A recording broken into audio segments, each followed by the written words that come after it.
Hello beautiful souls, God bless you all. कैसे हो आप सब? आफ्टर सरेंडर क्या करना है मैं आज हम इस वीडियो में बात करेंगे।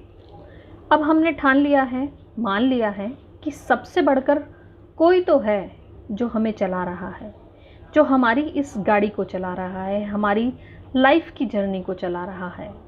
अभी तक हम समझते हैं कि इसे हम ऑपरेट कर रहे थे, इस गाड़ी को हम चला रहे थे, बट नहीं, ऐसा नहीं है। कोई तो है, चला तो कोई और ही रहा है, जिसके नियमों पर हमारी गाड़ी चल रही है। और जब हम जाने अनजाने ही सही अगर इन नियमों को फॉलो नहीं करते तो एक्सीडेंट या इंसिडेंट होने की संभावना और डर बना रहता है। तो जो वो निराकार है, सर्वशक्तिमान है, उसे हम प्रकृति भी कह सकते हैं। अब वो सर्वशक्तिमान है कहाँ, वो निराकार है कहाँ? एक्चुअली ये पूरा ब्रह्मांड उसी का है। वो तो हर कण कण में मौजूद है, हर जगह मौजूद है, मुझ में भी है, आप में भी है। जो भी हमें दिख रहा है हर चीज़ में मौजूद है। वही है यूनिवर्स, वही है ईश्वर, वही है निराकार, वही है परमात्मा, वही है परमेश्वर। बस बदला है तो क्या, उसका रूप और स्वरूप। देखा जाए तो हर चीज़ एनर्जी हम बोलते हैं, है ना? हर चीज़ में एनर्जी है। हर चीज़ 3 एलिमेंट से बनी है, जिसे हम एटम्स बोलते हैं, न्यूट्रॉन, इलेक्ट्रॉन, प्रोटॉन बोलते हैं, राइट? अगर इन एटम्स को भी तोड़ दिया जाए तो क्या बचता है? अगर इन एटम्स को भी तोड़ दिया जाए तो बचती है एनर्जी। अब वो चाहे कोई प्लास्टिक की चीज़ हो, चाहे कोई लकड़ी की चीज़ हो, चाहे कोई मनुष्य हो, चाहे कोई जीव हो, पेड़ पौधे, कुछ भी हो, हर चीज़ का जो एंड पॉइंट है वो है एनर्जी। यानी सिर्फ उसकी फॉर्म चेंज हुई है, बाकी हर कण कण में उस ही परमात्मा का वास है, उसी एनर्जी का वास है जिसकी हम बात कर रहे हैं। तो क्या लगता है आपको, हमें इन चीज़ों को थैंक यू नहीं बोलना चाहिए? बिल्कुल बोलना चाहिए।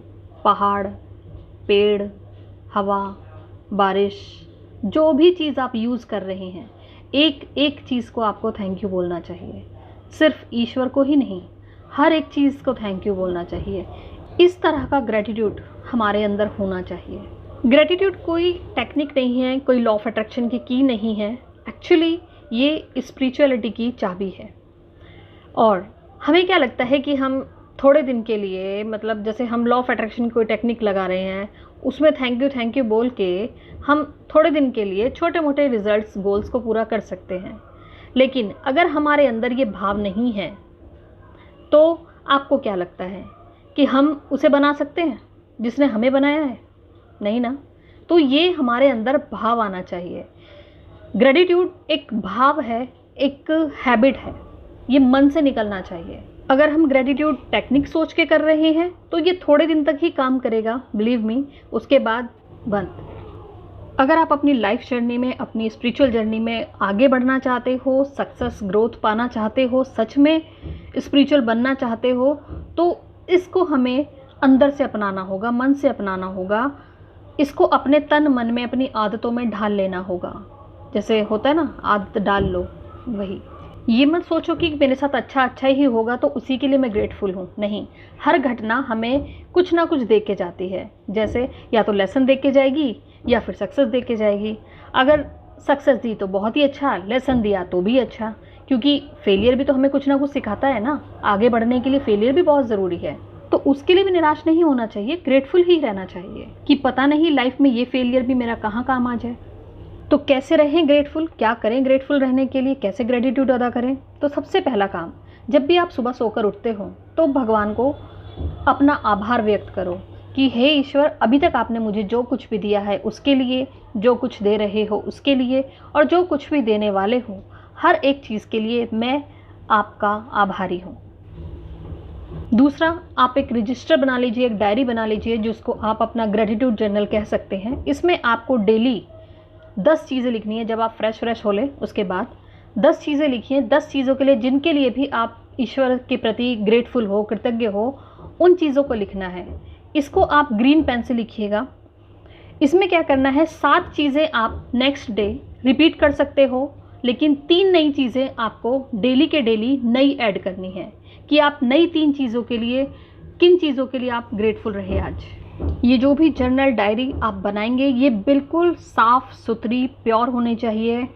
जिस तरह से आप एक पवित्र ग्रंथ रखते हैं ना, उस तरह से इस कॉपी को या इस रजिस्टर को रखिएगा। इस जर्नल में आप कोई भी नेगेटिव चीज़ नहीं लिखेंगे, सब कुछ पॉजिटिव। ओके, तो क्या करना है, फिर से रिपीट कर रही हूँ।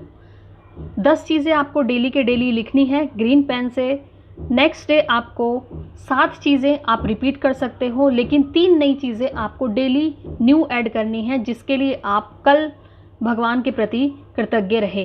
और उन 3 नई चीज़ों को आप रेड पेन से लिखिएगा या उनके आगे स्टार बना दीजिए, ताकि वो न्यू 3 थिंग्स आपके दिमाग में हाईलाइटेड रहें। और जब आप ये ग्रेटिट्यूड की आदत अपने में डाल लोगे और आप कभी इस डायरी को उठा के देखोगे या साल के एंड में जब आप इस डायरी को या इस रजिस्टर को देखोगे, तब आप देखोगे कि कितनी सारी ब्लेसिंग्स हैं जो ईश्वर ने आपको विदाउट एनी कॉस्ट दी हैं। हम लोग बोलते हैं ना कि हमारे साथ तो ईश्वर अच्छा ही नहीं करते, मेरे साथ तो कुछ अच्छा होता ही नहीं है। इस जर्नल को आप लास्ट में देखना, साल के लास्ट में या जब भी देखना, आपको पता चलेगा कि कितनी सारी ब्लेसिंग्स हैं जो ईश्वर हमको देते हैं, लेकिन हम उन पर ध्यान ही नहीं देते। हम ज़्यादातर ध्यान देते हैं नेगेटिव थिंग्स पर, जो हमारे साथ घटित होता रहता है। और जब जिस चीज़ पर आप ध्यान दोगे वही चीज़ बढ़ेगी।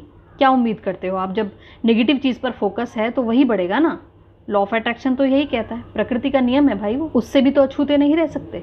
अभी भी अगर आपको संकोच हो रहा है कि मैं क्या लिखूंगी ग्रेटिट्यूड में, किस चीज़ के लिए मैं कृतज्ञ रहूं, तो अपने सराउंडिंग्स ज़रा नज़र घुमाओ, देखो क्या क्या चीज़ें हैं जो भगवान ने आपको कभी मांगे हुए दी हैं और तो कभी बिना मांगे दी हैं। कितनी चीज़ें हैं जो भगवान सुबह से शाम तक हमें देते हैं। ये सांसें ही लगा लो, लाइफ लगा लो, ये शरीर, बॉडी का हर पार्ट इतना प्योर, इतना अच्छा दिल, इतना अच्छा दिमाग, हेल्पफुल फ्रेंड्स, हेल्पफुल रिश्तेदार, घर वाले, पेरेंट्स कितने अच्छे होते हैं, कितनी सारी सर्विसेज, कितनी सारी सिक्योरिटी, कितनी सारी चीज़ें हैं, अनगिनत चीज़ें हैं जो हमें ईश्वर दे रहा है, या तो खुद डायरेक्टली या किसी के थ्रू। तो उन्हें क्या कहेंगे, वो भी ईश्वर का ही अरेंजमेंट है ना हमारे लिए। अभी तक हम ले ही रहे हैं, लेते लेते लाइफ में चेंज नहीं आता, जब हम देना शुरू करते हैं तब लाइफ में चेंज आता है। तो ईश्वर से अभी तक हम ले ही रहे हैं, तो एक स्माइल करके क्यों ना ग्रेटिट्यूड पे किया जाए, क्यों ना कृतज्ञता का भाव ही उनको दिया जाए कि हे ईश्वर, मैं आपकी दी हर चीज़ का सम्मान करता हूँ, हर चीज़ के लिए कृतज्ञ हूँ, आभारी हूँ। तो रहिए कृतज्ञता के भाव में। अगर वीडियो पसंद आई हो, बात अच्छी लगी हो, तो वीडियो को लाइक कीजिए, चैनल को सब्सक्राइब कीजिए। मिलती हूँ नेक्स्ट वीडियो में एक नए टॉपिक के साथ। धन्यवाद। God bless you all.